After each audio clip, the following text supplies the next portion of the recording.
rindu Kau selalu dalam hidupku, Allah Roh Kudus. Ubah hatiku, celikanku,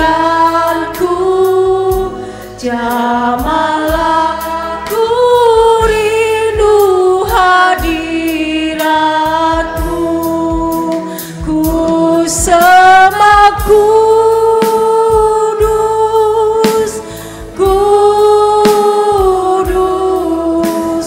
kuduslah Tuhan, dan ku sanjung Kau mulia, mulia bagimu, ku sembah kudus, ku sembah amin, haleluya, amin. Kudus, kuduslah Tuhan, dan ku sanjung Kau mulia, mulia bagi, sekali lagi katakan, ku sembah kudus, ku sembah kudus, amin. Yesus yang kudus, kuduslah Tuhan, dan ku sanjung Kau mulia, mulia bagimu, bagimu Tuhan, bagimu Tuhan, bagimu, bagimu Tuhan. Kita sembah Dia, haleluya. Dialah yang kudus, Dia ada di tempat ini, haleluya Yesus. Sebab Kau layak. Mari Bapak Ibu Saudara saja kita semua berdiri, amin. Sebab Kau layak terima pujian, sebab Kau layak ku agungkan Yesus, Raja di atas, sebab Kau layak, amin, haleluya. Sebab Kau layak terima pujian, sebab Kau layak, amin, haleluya Yesus. Sebab Kau layak ku agungkan Yesus, Raja di atas. Tapi sungguh-sungguh katakan, sebab Kau layak, amin. Sebab Kau layak, amin, haleluya Yesus. Sebab Kau layak, Engkau layak kami puji Tuhan, amin. Sebab Kau layak ku agungkan Yesus, Raja di atas segala. Sebab Kau layak, sebab Kau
Amin. Langit dan bumi, pujilah Tuhan. Semua yang bernafas di tempat ini saya yakin dan percaya kita mau berikan pujian kita kepada Tuhan.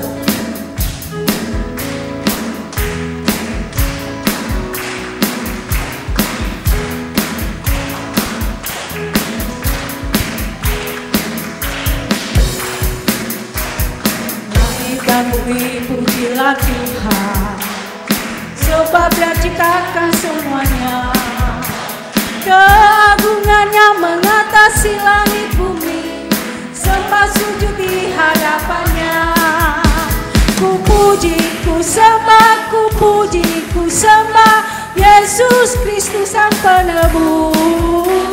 Ku puji, ku sembah, ku puji, ku sembah Yesus Tuhan dan Rajaku. Haleluya, amin. Haleluya, amin. Haleluya, amin. Haleluya, amin. Langit dan bumi, langit dan bumi, pujilah Tuhan, sebab Dia ciptakan semuanya. Keagungannya mengatasi langit bumi, sembah sujud di hadapannya. Ku puji, ku sembah, ku puji, ku sembah Yesus Kristus Sang Penebusku. Ku puji, ku sembah, ku puji, ku sembah Yesus Tuhan dan Rajaku. Ku puji, ku puji, ku sembah, ku puji, ku sembah Yesus Kristus Sang Penebusku. Ku puji, ku sembah, ku puji, ku sembah Yesus Tuhan dan Rajaku. Haleluya, haleluya, amin. Haleluya, amin. Haleluya, amin. Haleluya. Ku puji, ku sembah, ku puji, ku sembah, ku puji, ku sembah Yesus Kristus Sang Penebusku. Ku puji, ku sembah, ku puji, ku sembah Yesus Tuhan dan Raja. Haleluya, haleluya, amin. Haleluya, amin, amin. Haleluya, amin. Haleluya, amin. Haleluya, haleluya, amin. Haleluya, amin. Haleluya, amin. Haleluya, haleluya, haleluya, amin. Haleluya, amin. Haleluya, amin. Haleluya, amin. Haleluya, amin. Haleluya, amin. Amin. Haleluya, puji Tuhan. Kita menyembah Yesus yang luar biasa. Di Tuhan, bersuka Tuhannya kepada Yesus. Kita akan siapkan hati kita. Kita akan diberkati lewat firman Tuhan.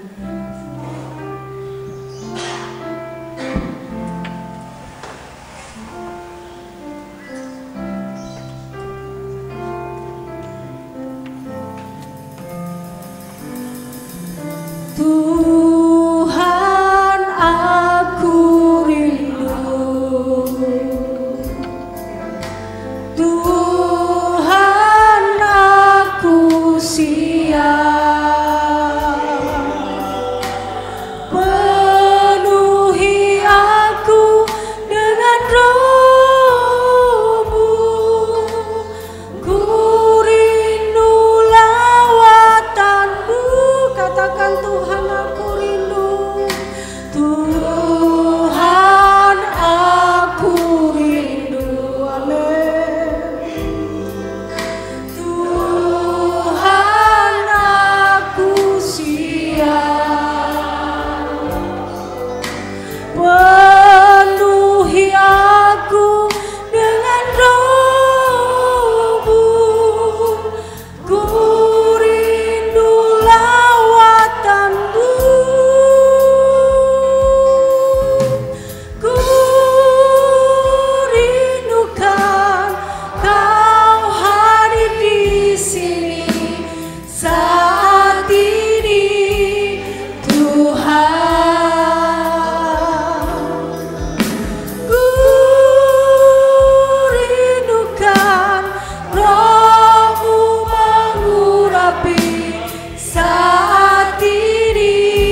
serahkan kepada Bapak Pendeta.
Bersyukur kepadamu pagi ini ya Bapak, untuk kesempatan di mana kami boleh datang di hadapan hadirat-Mu bersama-sama di tempat ini.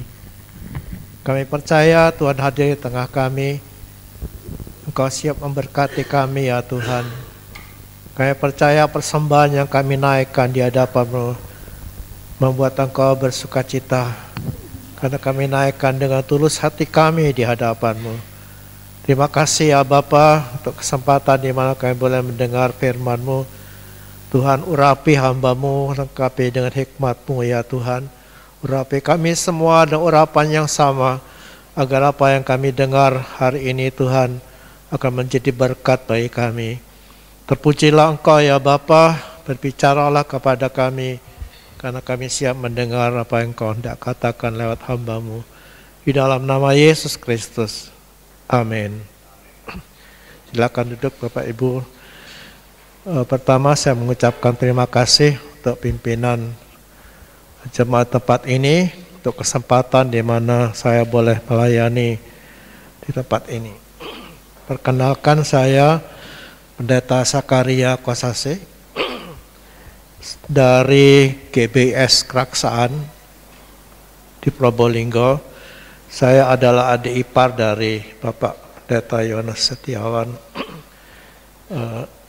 Dan hari ini saya diberi kesempatan untuk melayani jemaat Tuhan di GBI Bangil ini. Adalah satu kesempatan suatu kehormatan yang saya dapatkan, terutama dari Tuhan dan dari pimpinan jemaat di sini. Terima kasih.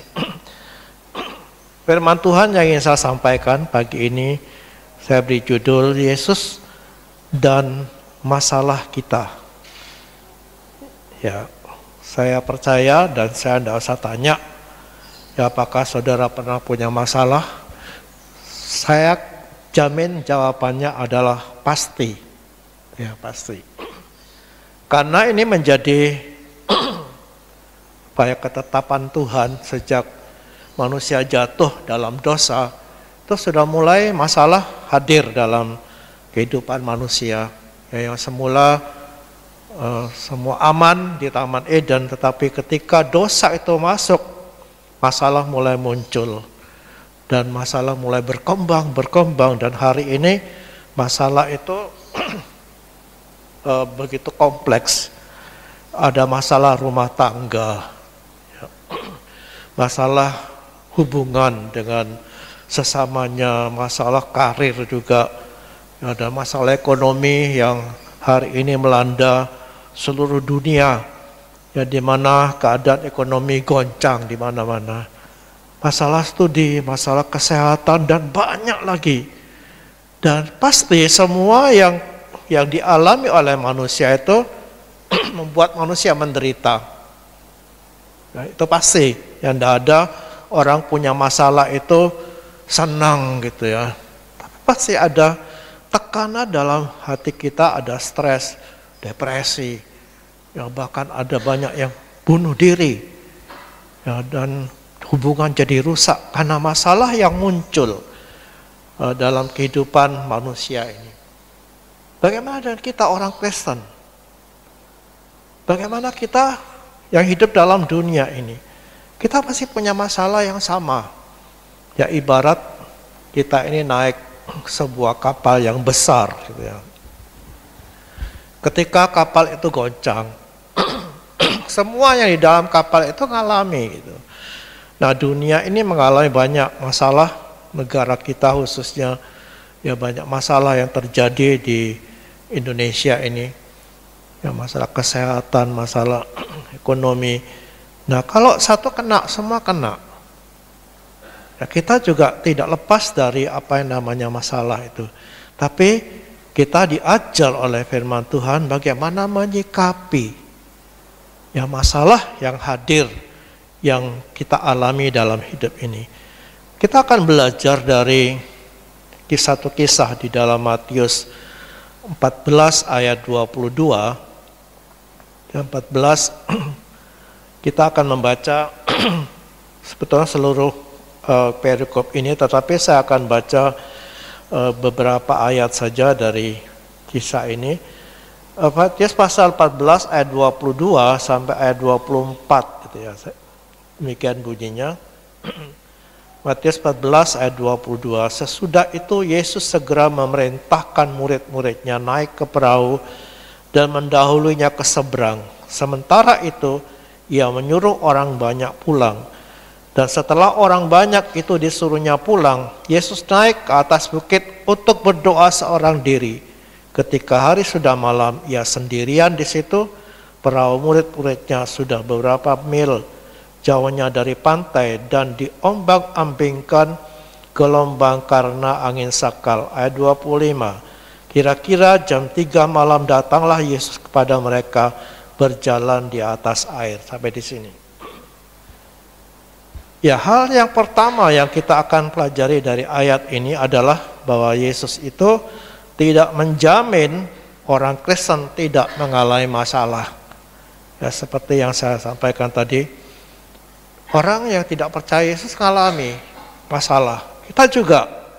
Nah, kita bisa lihat di situ dari ayat tadi, jadi katakan bahwa Yesus memerintahkan murid-muridnya. Siapa ini murid-murid? Murid-murid ini kan orang yang dekat dengan Tuhan, ya, yang diajar, dipilih oleh Tuhan, diajar secara khusus. Dan itu adalah gambaran orang Kristen. Ya, mengalami masalah. Dan ketika murid-murid menyeberang itu atas perintah Yesus. Ya, Yesus segera memerintahkan murid-muridnya naik ke perahu. Jadi murid-murid ini sedang dalam situasi atau dalam kondisi sedang melakukan perintah Tuhan untuk menyeberangi danau Galilea ini. Mereka taat, tapi toh masalah datang.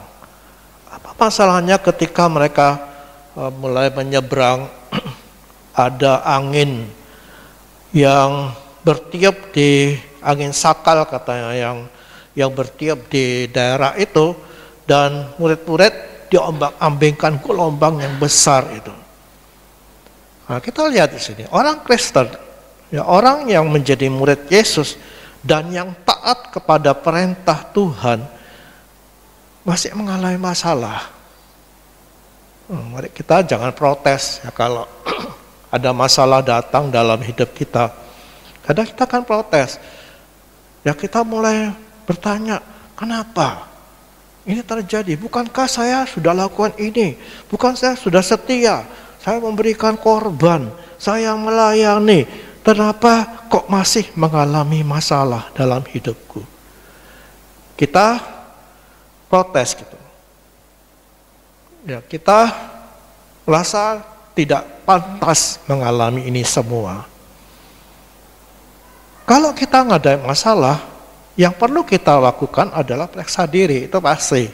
Ya, periksa diri, kenapa ya terjadi? Mungkin ada sesuatu yang salah gitu dalam hidup kita. Mungkin masalah ini merupakan teguran dari Tuhan. Ya.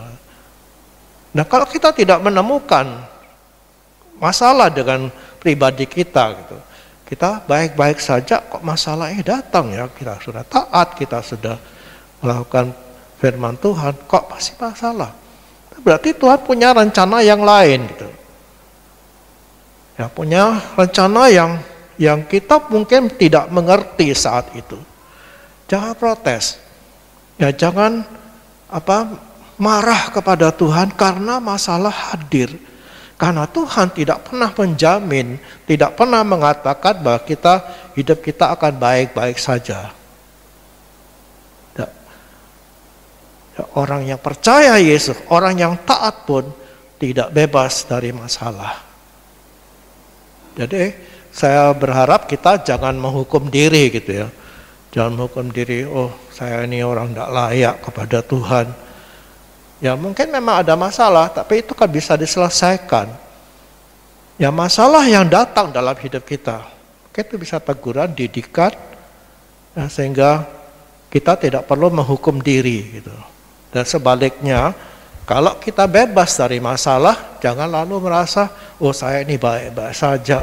Makanya saya ini tidak pernah ngalamin masalah, tidak seperti si A, si B itu masalah terus dalam hidupnya.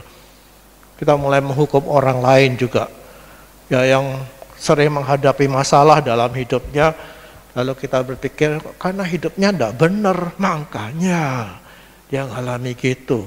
Artinya saya lebih baik dari dia. Tidak. Ya, orang baik atau orang yang tidak baik, orang baik dan orang jahat tetap akan menghadapi masalah.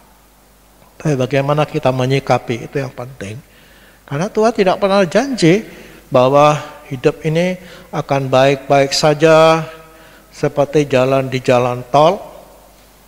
Tidak, kita akan masih menghadapi masalah dalam hidup kita. Sekalipun kita ini orang yang taat kepada Tuhan, kita hidup benar di hadapan Tuhan, tapi bagaimana kita menyikapinya. Itu yang pertama, kita bisa pelajari dari ayat-ayat tadi. Ya, lalu kita masuk bagiannya kedua. Nah, tadi dikatakan bahwa mereka murid-murid ini menyeberang sendiri. Ya, Tuhan segera perintahkan, ayo kamu nyebrang. Lalu Yesus naik ke atas bukit untuk berdoa. Jadi mereka berjalan sendiri. Mereka berlayar sendiri dan menghadapi masalah. Nah ini juga kita seringkali mengalami hal yang sama. Ketika masalah datang dalam hidup kita, kita merasa kita sendiri. Apalagi kalau kita curhat kepada orang cuek, yang tidak mendengarkan kita, tidak mendukung kita, bahkan kadang-kadang keluarga terdekat sekalipun, kadang-kadang bisa bersikap yang sama gitu. Dan orang lain tidak diperhatikan, lalu kita merasa sendiri.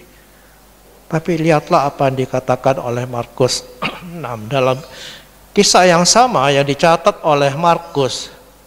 Pasal 6 ayat 48 dikatakan, ketika ia melihat betapa payahnya mereka mendayung karena angin sakal, maka kira-kira jam 3 malam, ia datang kepada mereka, berjalan di atas air dan hendak melewati mereka.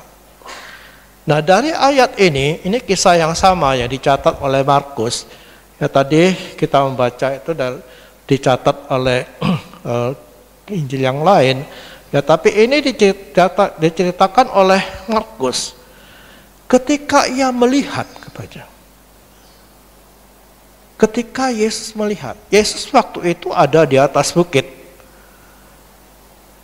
yang jaraknya kira-kira 2 atau 3 mil.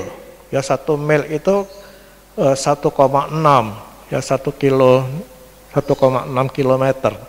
Jadi kira-kira jaraknya itu kurang lebih 3 atau 4 kilometer.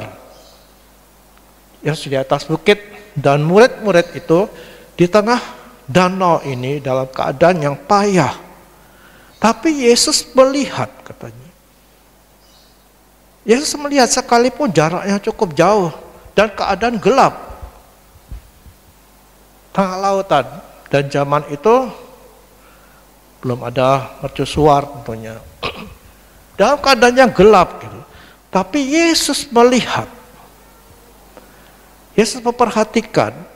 Kelihatannya mereka sendiri kan di tengah laut itu. Mereka berdayung sendiri, mereka mengalami masalah sendiri. Ya, tapi ternyata Yesus itu memperhatikan walaupun dia ada di bukit. Itulah Tuhan kita. Kadang kita merasa sendiri, yang saya katakan tadi, bahkan orang terdekat kita sekalipun tidak memahami apa yang menjadi masalah kita. Saya yakin ini menjadi pengalaman kita semua gitu. Merasa ditinggal, merasa tidak punya teman, tidak bisa curhat kemanapun. Bahkan pendetanya juga kadang-kadang tidak memahami. Tidak memahami apa yang kita ceritakan. Ya, karena keterbatasan mereka sebagai manusia. Tapi mari kita percaya bahwa Yesus tidak pernah meninggalkan kita. Dia selalu melihat, memperhatikan kita. Tidak pernah dia melepaskan perhatiannya kepada kita.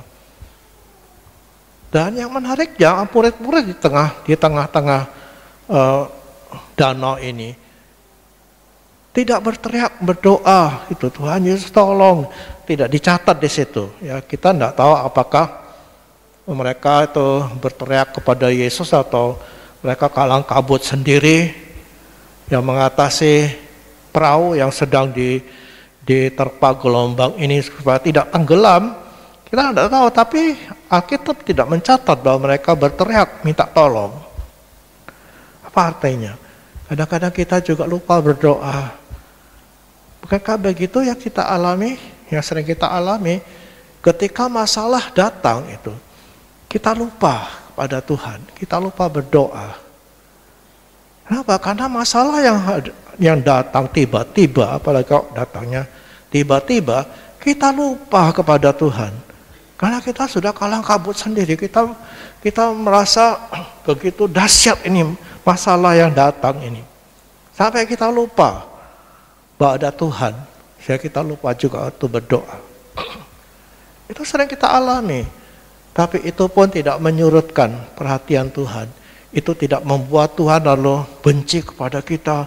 Salahmu sendiri, kenapa kamu tidak doa kepadaku? Enggak. Tapi dia selalu perhatikan kita. Yesus tetap memperhatikan kita, sekalipun kita lupa kepadanya. Itu Tuhan kita. Dia tidak pernah melupakan kita. Dalam Yesaya dikatakan seorang ibu, dia bisa melupakan anak yang disusuinya. Tapi Tuhan kita tidak pernah.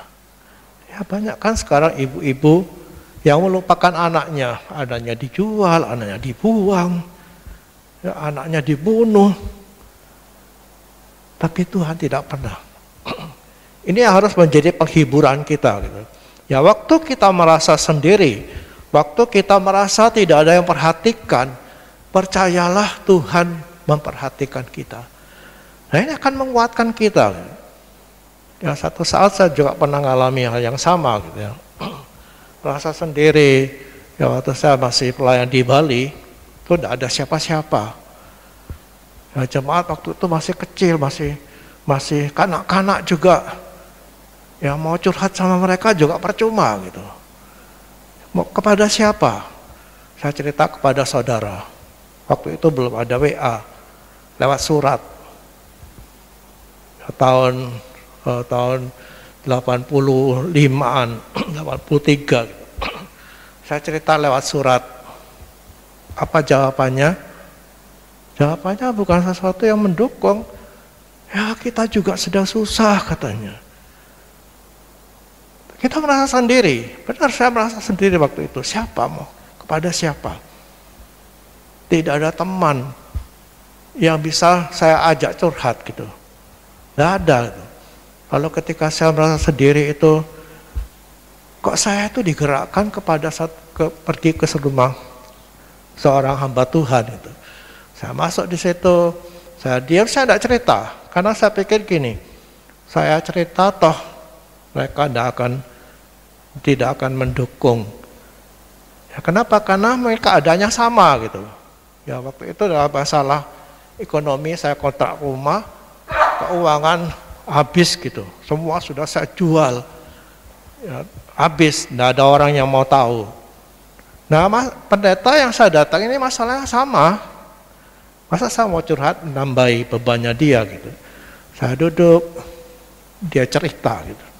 Dia cerita gini. Saya dapat jawaban. Dan saya pulang dengan hati yang besar bahwa Yesus pasti memperhatikan saya. Lewat teman itu. Ya, perhatian Tuhan itu kan tidak hanya berupa suara yang didengar secara audible gitu. Hei anakku, aku datang. Enggak. Tapi lewat orang. Dan saya merasa Yesus tidak pernah meninggalkan saya. Ada orang yang cerita, padahal saya tidak curhat.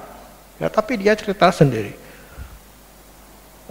Tuhan Yesus tidak pernah meninggalkan kita. Dia memperhatikan kita. Ya, kadang-kadang pertolongan itu datang bukan seperti yang kita pikirkan. Tapi dia pasti akan menyatakan dirinya bahwa dia ada memperhatikan kita semua. Itu yang kedua. Yang ketiga, Yesus datang tepat waktu. Nah, Yesus datang tepat waktu.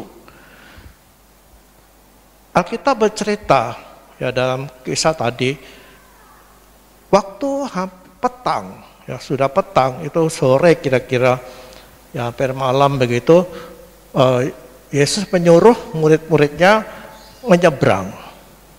Dan di tengah-tengah danau itu mereka diombang-ambingkan oleh angin ini, oleh ombak yang besar ini, sampai jam 3 pagi. Sampai jam 3 pagi. Itu waktu yang cukup lama gitu. Ya beberapa jam itu. Ya tidak jelas itu berapa jam, ya pasti lebih dari 2 atau 3 jam, 4 jam. Ya kalau itu sore berarti ya katakanlah itu jam 6 gitu. Jam 6 sampai jam 3 pagi. Bayangkan berapa jam? 9 jam. Di tengah laut dalam keadaan yang ketakutan dan dalam keadaan yang susah gitu, menderita. Nah, waktu yang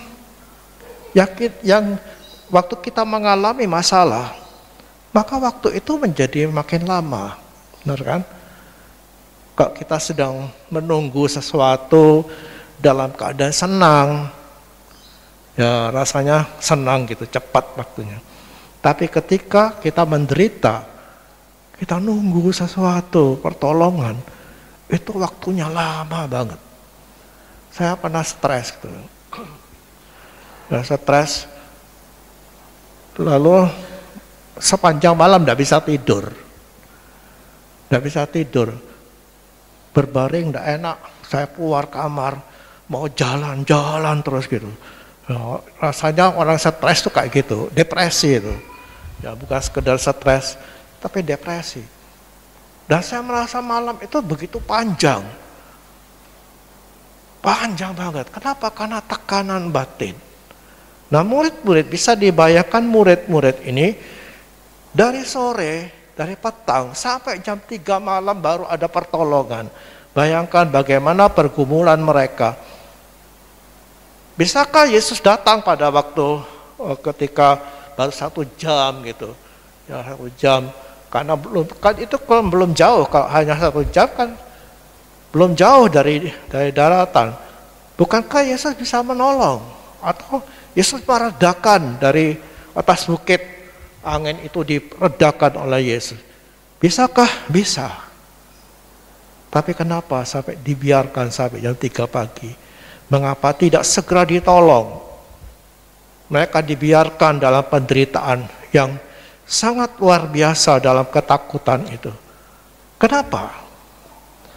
Jawabannya adalah karena Yesus tahu saat yang tepat untuk menolong. Dia tidak pernah terlalu cepat, dia juga tidak pernah terlalu lambat. Yesus datang tepat pada waktu. Dia punya waktu sendiri untuk menolong kita. Baginya tidak ada istilah, oh terlambat sudah. Nggak ada. Dia selalu punya waktu yang tepat untuk menolong.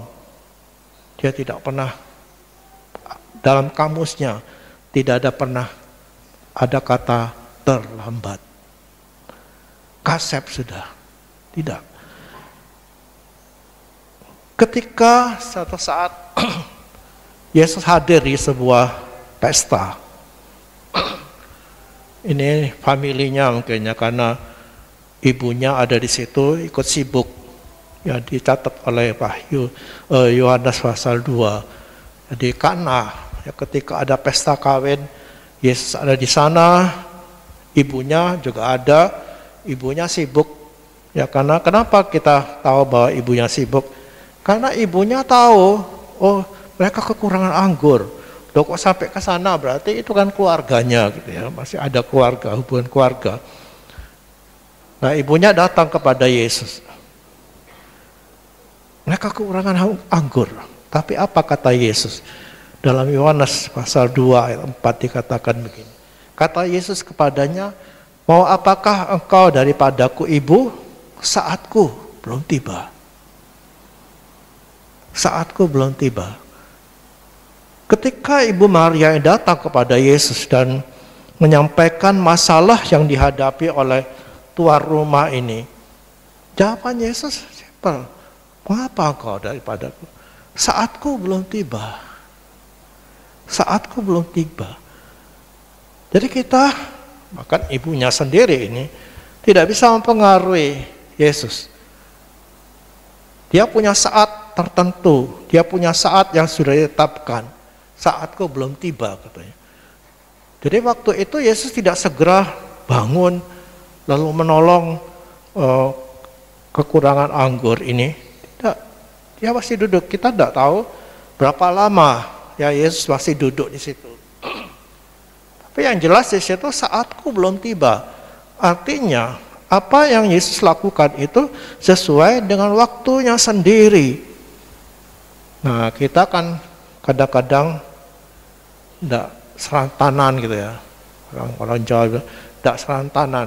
Kita tidak sabar menunggu. Memang kalau dalam keadaan tertekan, kita tidak akan sabar menunggu. Oh, tunggu ya. Kalau misalnya kita suruh nunggu hal-hal yang biasa, ya mungkin masih bisa. Tapi ketika dalam penderitaan kita suruh nunggu, oh itu sesuatu yang luar biasa gitu. Tapi dia tahu waktu yang tepat. Ya saatku belum tiba, katanya.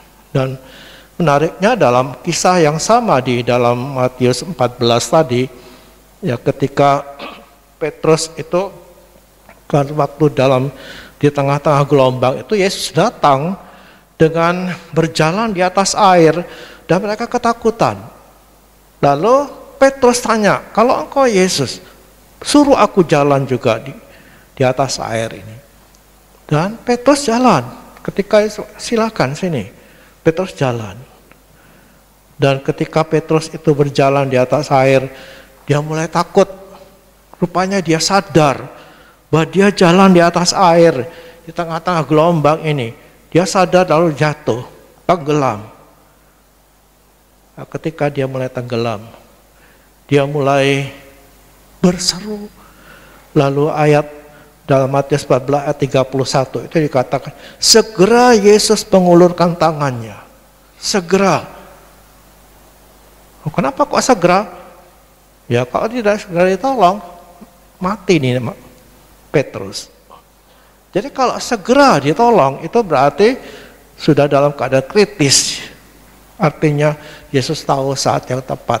Kapan dia harus bertindak, kapan dia harus menahan diri. Itulah Tuhan kita. Jadi kalau kita belum dijawab saat ini, masalahnya mungkin sudah berat. Ya kita berpikir ini masalah sudah gawat ini. Kalau tidak segera ditolong, waduh celaka di mana tidak tahu. Tapi percayalah Yesus tahu saat yang tepat menolong.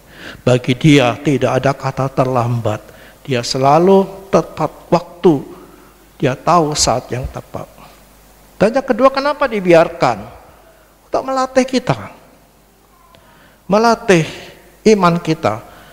Supaya kita dewasa. Ya, didewasakan.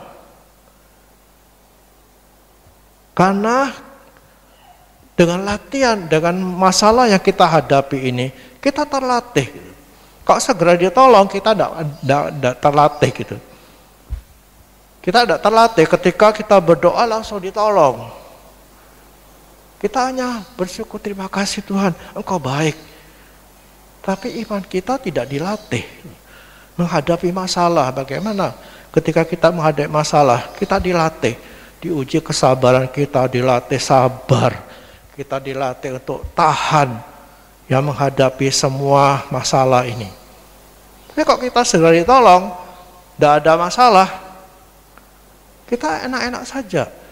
Anak yang dibesarkan dengan manja, ya anak yang dibesarkan dengan minta apa dikasih, langsung dikasih, itu tidak akan dewasa.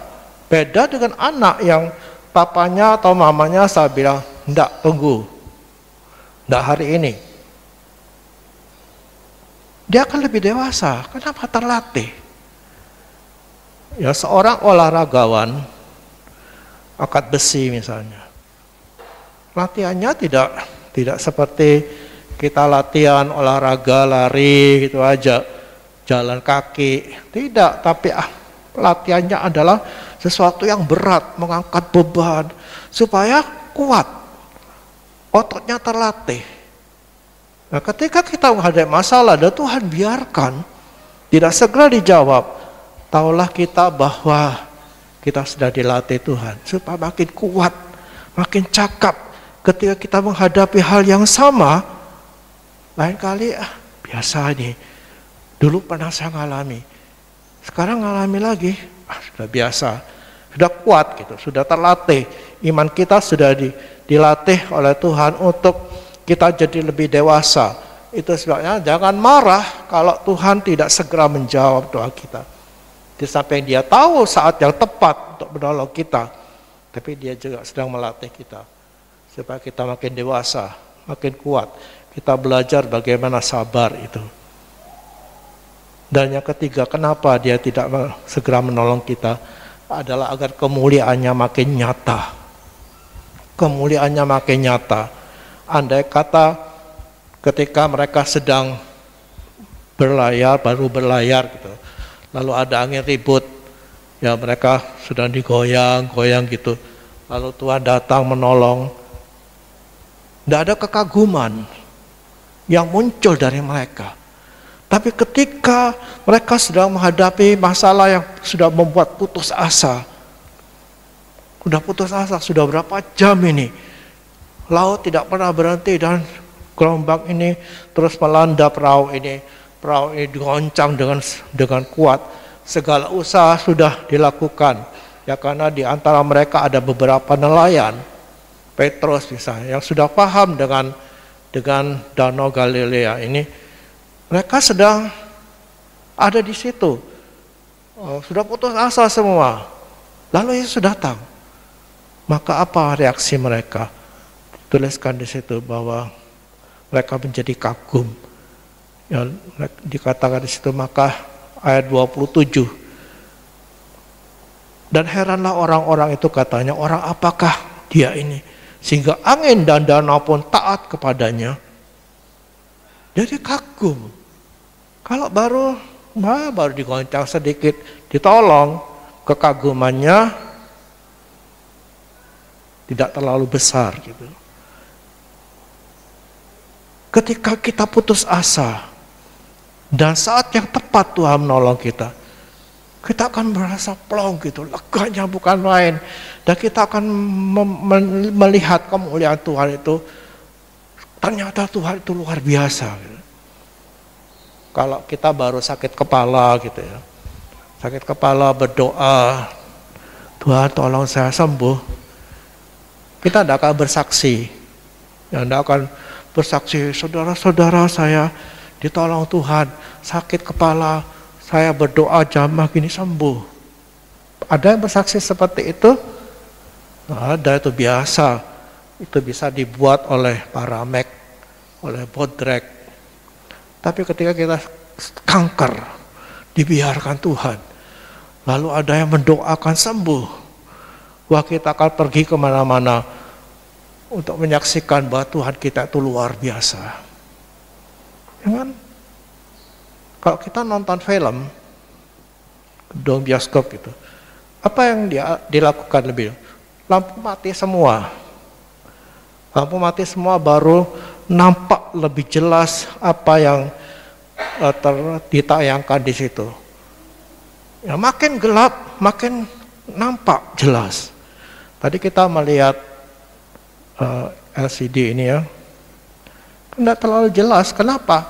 Lampunya masih nyala semua. Coba dibuat gelap, dia akan nampak dengan jelas gitu. Itulah Tuhan kita. Dibiarkannya kita mengalami masalah ini sampai kita payah gitu, bahkan sampai mau putus asa. Kenapa dibiarkan? Supaya nyata kemuliaannya itu luar biasa. Jadi jangan marah kalau kita tidak segera dijawab doa kita, karena Tuhan tahu waktu yang tepat untuk menolong kita. Dia tahu saat yang tepat, kapan harus ditolong, kapan harus dibiarkan supaya belajar. Itu yang ketiga, bahwa Yesus kita itu adalah Yesus yang tahu saat yang tepat untuk menolong kita. Yang terakhir dikatakan di sini, Yesus berkuasa atas semua masalah. Dia jalan di atas air dan meredakan gelombang ini. Itu sesuatu yang mustahil, yang tidak bisa dibuat oleh manusia. Jalan di atas air, lalu meredakan angin. Itulah Tuhan kita yang berkuasa mengatasi semua masalah yang muncul dalam hidup kita. Tidak ada yang mustahil bagi Dia. Mungkin bagi kita itu, bagaimana ini bisa diatasi ya? Ini masalah yang besar, masalah yang rumit, masalah yang tidak mungkin manusia menolong kita. Tapi bagi Tuhan tidak ada yang mustahil. Amin. Amin. Tapi ketika kita terpuruk, iman kita tidak sampai ke situ. Kita jadi lemah, kita jadi putus asa, kita merasa, aduh, gimana ini? Tapi satu hal, bahwa Yesus kita itu bisa melakukan apa saja. Dia bisa melakukan sesuatu yang mustahil bagi manusia, bagi Dia tidak ada mustahil. Itu Tuhan kita. Kalau kita lemah, ya ini yang saya sering buat gitu ya. Ketika saya menghadapi masalah dan jadi lemah gitu. Pas saya buat, saya keluar, saya melihat bulan, kalau malam itu saya lihat bulan, saya lihat bintang. Saya berkata kepada diri saya sendiri, coba lihat siapa yang buat itu. Kalau Tuhan itu buat matahari, buat bintang, buat bulan itu hanya dengan berfirman. Bagaimana mungkin masalah yang sedang saya hadapi tidak ditolong Tuhan. Bagi Dia begitu gampang untuk menolong kita. Tidak ada yang sulit. Membangunkan orang mati dan membangunkan orang tidur sama mudahnya. Ketika Lazarus mati, Tuhan bilang apa ketika dibiarkannya sampai 4 hari? Lazarus dikubur, baru Yesus datang. Apa yang dikatakan pada murid-muridnya? Ayo kita ke sana yuk.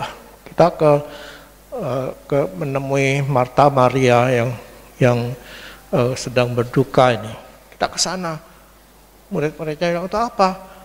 Aku mau membangunkan dia.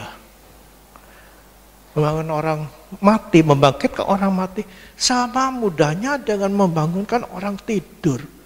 Ketika ada anak yang mati, dia bilang apa? Bangun, dia tidur. Ya, dia tidur, dia tidak mati. Artinya bagi Tuhan membangkitkan orang mati sama dengan membangun orang tidur. Itulah Tuhan kita. Tidak ada yang mustahil baginya. Tidak ada yang tidak mungkin bagi Dia. Semuanya mungkin. Nah, Yesus datang di situ, jalan di atas air. Dan murid-murid melihat, oh ada hantu. Lalu Yesus kata, jangan takut, ini aku. Ya, dengan singkat cerita lalu Yesus ngajak Petrus menjumpai dia tenggelam. Petrus mau tenggelam, Yesus tolong. Lalu mereka jalan sampai di perahu. Angin itu reda. Tidak ada perintah atas angin itu. Dalam peristiwa yang hampir sama, ya ketika murid-murid juga mengalami gelombang itu, dan Yesus tertidur di situ. Ya tidur di situ. Yesus tidur di buritan, lalu perahunya murid itu mengalami masalah, lalu dibangunkan, tolong guru, kita akan tenggelam. Murid dibangunkan Yesus, dan apa Yesus buat? Yesus perintahkan, hei berhenti angin. Angin berhenti. Tapi kali ini tidak ada perintah kepada angin itu. Yesus hanya jalan bersama-sama Petrus, masuk ke perahu, lalu angin reda. Apa yang kita bisa pelajari di sini, bahwa cara Tuhan menolong itu berbeda-beda. Beda-beda. Kadang dia perintahkan masalah untuk berhenti, kadang tidak ada perintah. Tapi tetap nyata kuasanya. Ya kita kadang-kadang terpaku kepada cara, metode. Tapi Tuhan bekerja dengan bebas kok. Dia melakukan apa saja tanpa tergantung dari metode. Dia bisa menolong kita dengan berbeda-beda cara. Jangan kendalikan dia. Ya, kita akan berdoa kadang-kadang mengendalikan Tuhan. Tuhan tolong Tuhan, misalnya. Ya misalnya, saya pernah lakukan itu juga. Ketika kita punya utang misalnya, ekonominya goncang, tidak ada yang bisa menolong, kita berdoa, Tuhan tolong Tuhan. Kirimkan si A, si B itu untuk menolong saya. Ini ada saudara saya yang kaya Tuhan, gerakkan hatinya Tuhan. Padahal Tuhan punya cara sendiri untuk menolong kita. Lalu kalau sudah ditolong, dengan cara yang berbeda seperti yang kita minta, kita merasa ketepaan ini, kebetulan. Tuhan bisa buat apa saja dengan cara yang berbeda. Jangan batasi Tuhan. Biarkan dia bekerja dengan bebas, sesuai dengan apa yang dia kehendaki. Kita jangan coba-coba mengendalikan dia dengan cara kita. Cara kita itu kita hanya terbatas dengan apa yang kita tahu. Tapi Tuhan kita itu maha tahu. Dia tahu apa yang terbaik bagi kita. Dia tahu bagaimana cara menolong kita. Yang pasti semua masalah bagi Tuhan tidak ada yang mustahil. Puji Tuhan. Kita belajar di sini bagaimana Yesus itu tidak menjamin kita untuk tidak menghadapi masalah sekalipun kita orangnya taat. Tapi percayalah, ketika masalah hadir, Yesus juga hadir di sana. Dia memperhatikan kita sampai sedetil-detilnya dari hidup kita. Dan percayalah, dia datang pada saat yang tepat, yang kita tidak pernah duga. Karena waktu Tuhan itu bukan waktu kita, tapi dia juga berkuasa menolong kita dari sebuah masalah. Lalu bagaimana sikap dan tindakan kita? Yang pertama adalah, percayalah bahwa dia hadir dalam setiap masalahmu. Dia tidak pernah meninggalkan kita. Dia selalu memperhatikan kita. Itu yang harus kita pegang. Apapun yang saya hadapi hari ini, dia hadir juga di situ. Setiap masalah, bagi Tuhan tidak ada yang mustahil. Dan yang kedua, pandang dia. Bahwa dia lebih besar dari semua masalahmu. Jangan melihat kelemahan kita. Ya, jangan melihat keterbatasan kita. Jangan melihat besarnya masalah yang sedang kita hadapi. Karena kalau kita memandang masalah yang lebih besar dari kekuatan kita, kita jadi lemah. Seperti orang Israel ya ketika mengintai tanah Kanaan. 10 pengintai itu mengatakan, oh kita tuh seperti belalang. Mereka raksasa gede. Apa yang akibat dari iman yang seperti itu? Mereka harus berputar lagi, tidak jadi masuk. Padahal tinggal selangkah masuk. Tapi mereka berputar. Kenapa? Memandang masalah besar dan melihat aku ini kecil, tidak ada artinya. Pandang Yesus yang lebih besar dari semua masalah kita. Dan yang terakhir, berserulah kepadanya. Berseru itu berarti kita memberikan kesempatan kepada Yesus untuk bekerja, berkarya, menolong kita. Berdoa itu berarti memberi kesempatan yang luas bagi Tuhan untuk menangani masalah yang sedang kita hadapi. Saya tidak tahu apa yang sedang kita hadapi hari ini. Saudara datang dengan masalah yang mungkin orang lain tidak tahu. Bahkan mungkin famili terdekat sekalipun, pasangan hidupmu mungkin tidak tahu.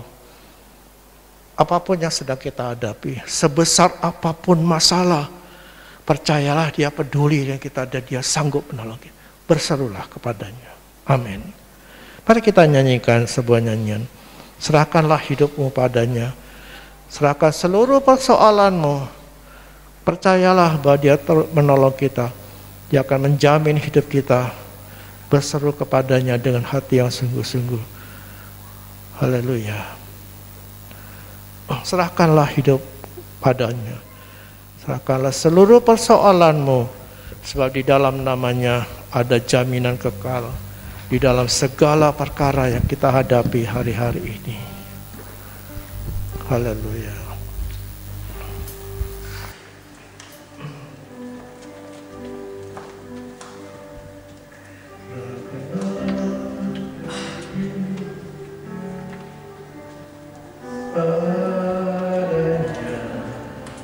Serahkanlah seluruh persoalanmu. Sebab di dalam namanya ada jaminan kekal di dalam segala perkara. Berseru pada Yesus. Berseru pada Yesus. Berserah pada Yesus. Percayalah Dia sanggup menolongmu. Berseru pada Yesus. Berserah pada Yesus. Dia akan memberi kedamaian abadi. Serahkan seluruh hidupmu padanya.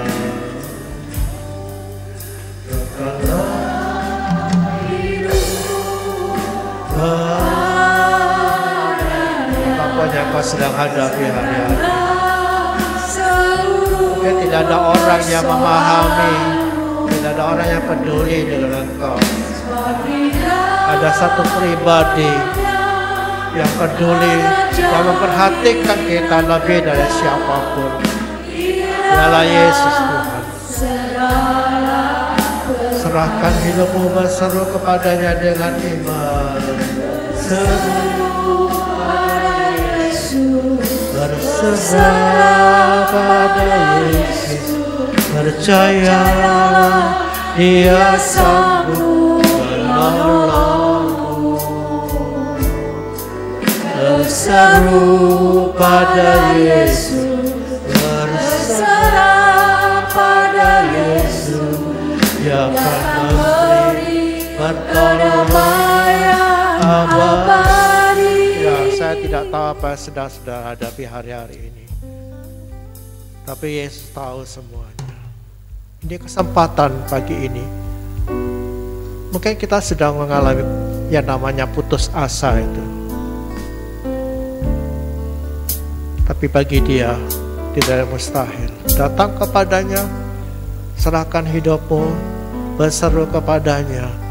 Dia akan selalu hadir untuk menguatkan kita, bahkan menyelesaikan semua masalah yang kita hadapi. Berseru pada Yesus. Kita nyanyikan sekali lagi nyanyi ini, serahkan mimbar kepada pimpinan setempat. Terima kasih untuk perhatiannya, Tuhan berkati. Pada Yesus berserah pada Yesus, percayalah Dia sanggup menolongmu. Berseru pada Yesus, berserah pada Yesus. Dia akan memberi kedamaian abadi. Mari kita berdiri bersama. Berseru pada Yesus. Berserah. Serahkan khawatirmu. Sambil kau angkat tangan, kau angkat hati dan jiwa. Menolongmu.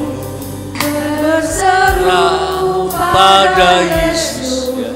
Berserah pada Yesus.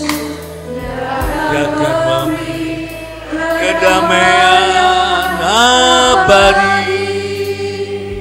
Oh, kalut pikiranmu, resah hatimu, tidurmu terganggu, makanmu terganggu, hubungan di rumah jadi nggak baik karena kau tercenung pada pikiranmu yang kusut. Ada keajaiban lewat nyanyian, ada keajaiban lewat mujizat. Saya pernah rasakan mujizat lagu Ada Kuasa Dalam Darahnya. Jadikan lagu kita ini mujizat. Kita nyanyi sekali lagi sambil angkat kedua tanganmu, sambil kau bisikkan kata-kata mesra kepada Yesus. Oh, dia sudah bosan dengan kata-kata sambatmu, kata-kata keluh kesahmu, kata-kata jengkelmu. Kau nyanyikan lagu ini sambil berkata, tolong aku Yesus. Dia Yesus yang mesra, yang berkata, aku akan menyertai engkau hingga kesudahan alam. 2 atau 3 orang berkumpul, aku hadir di tengahmu, melawat hatimu, melawat susahmu. Yuk kita lakukan sungguh-sungguh. Nyanyikan sekali lagi lagu ini sambil kau angkat kedua tanganmu dan bisikkan kata-kata mesra kepadanya. Berseru, yes, angkat tanganmu, 2 tanganmu dengan ikhlas. Yesus, sambil kau berkata, ini loh Yesus, aku menolongmu. Berseru pada Yesus, berserah pada Yesus. Dia akan memberi kedamaian abadi. Oh Tuhan, saat kami angkat kedua tangan kami, nyambung loh hati kami dengan hatimu. Nyambung loh pikiran gelisah kami dengan pikiran ketenanganmu. Nyambung loh cinta kami dengan cintamu yang lebih permanen, lebih setia.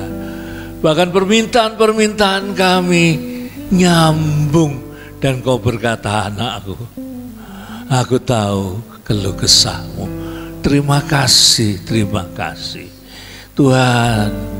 Banyak kali seperti Petrus, kami dikasih kesempatan jalan di atas air, jalan di atas masalah kami, jalan di atas kesulitan kami, jalan di atas tanda-tanda tanya kami.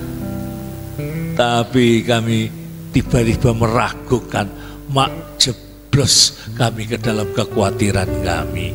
Terima kasih untuk firman-Mu pada pagi hari ini. Oh, mulai besok, oh tidak usah nunggu besok, setelah ibadah ini kami jadi pemenang-pemenang. Memang banyak persoalan, ya, kiri kanan malah semua pintu tertutup, banyak persoalan. Tapi karena pagi ini kami menengadah ke atas, kami lihat pintu sebelah atas tidak pernah tertutup. Amin saudaraku, terpujilah Tuhan sekarang dan selamanya. Haleluya. Semua berseru bersama, amin. Beri tepuk tangan sukacita kita. Haleluya. Puji Tuhan. Silakan duduk jemaat kekasih. Terima kasih kepada Pendeta Sakaria Kosasi, ya, par saya dari Keraksaan. Ya. Keraksaan ini sak nasib Bangil. Tidak ada di peta namanya.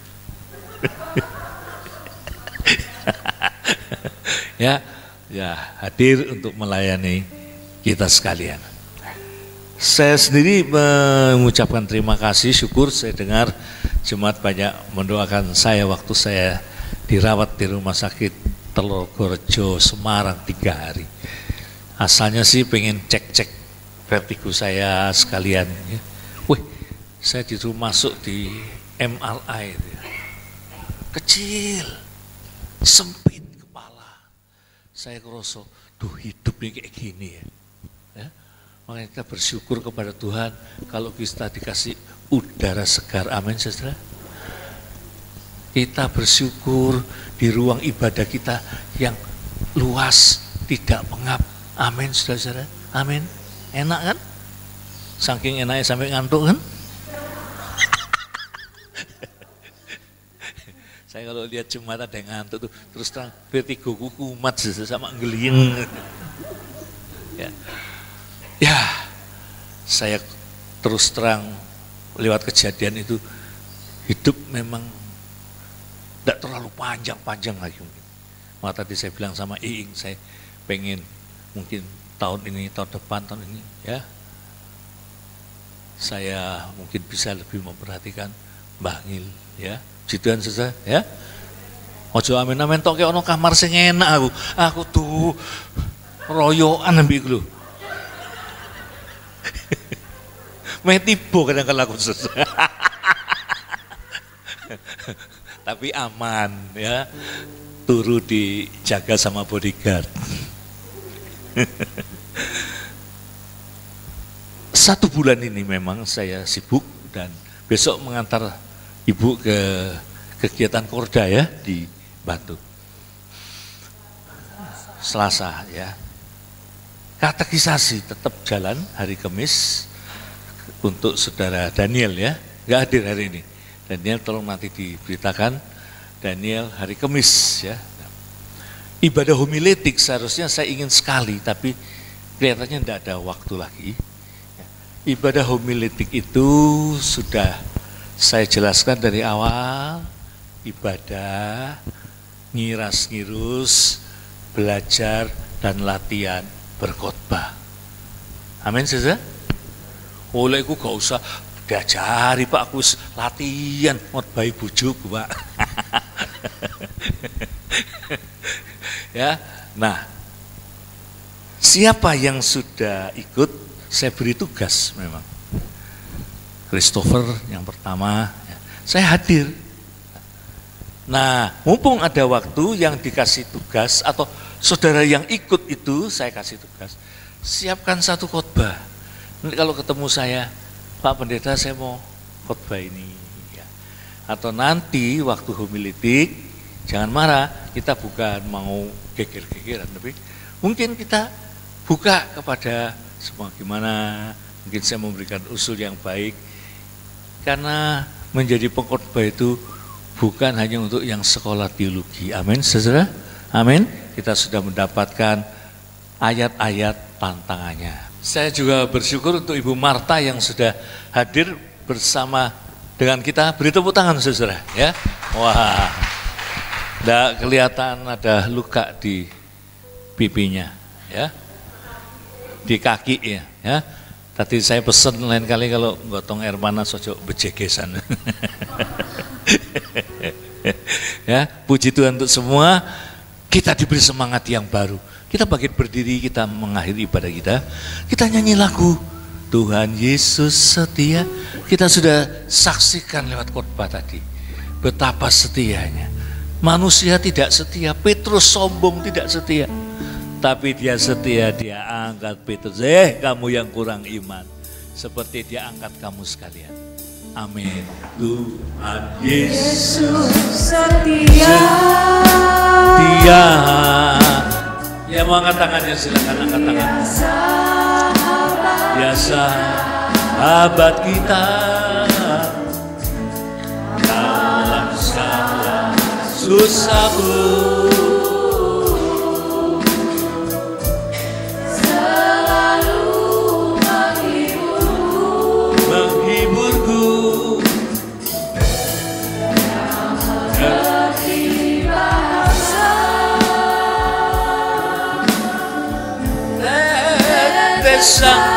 Air mata.